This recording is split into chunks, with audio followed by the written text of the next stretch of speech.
Good evening. As city leaders in Duluth try to displace Duluth's dirty bookstore, the Wabasha makes plans to move on its own. While the new location is being kept a secret, Channel 6 News has obtained the new address. Adam A. reports some business owners were shocked when we told them about their future neighbor. The much talked about Soft Center and Technology Village, there's one thing that stands in their way, the Wabasha Adult Bookstore. But not for long.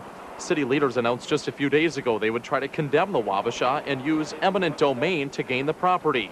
But reports now indicate the Wabasha plans to move on its own. Property owners and some city leaders are keeping the new location tight-lipped.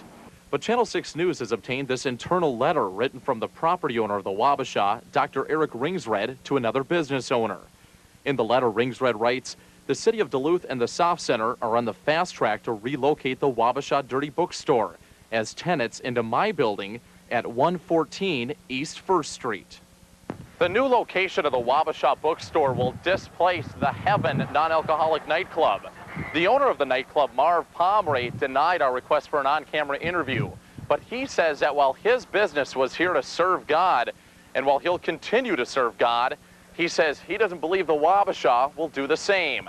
And now many other business owners up and down 1st Street are saying they're not happy with their new neighbor. I feel that it's a good thing that the Wabasha move, but I'm very disappointed that the Wabasha is moving so close to the building for women.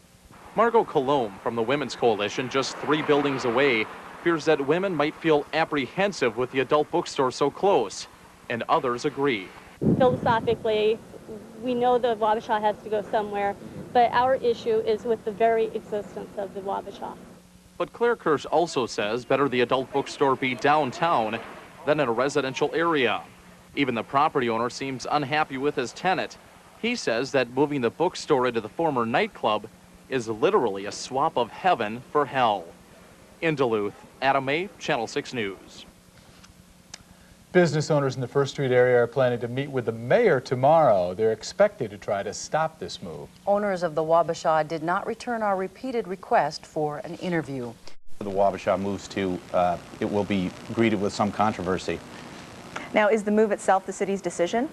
Well, Doty has taken great efforts to distance himself from this. The city has not been directly involved in the land acquisition negotiations. They've left that to the private developer that's building this. There will be city funds somehow involved, though, because the city would have to pay for the building that used to house the bookstore. That's owned by a separate business entity than which runs the adult-oriented bookstore. Great. Thank you very much, Dan. And you can read more about this story in tomorrow's Duluth News Tribune.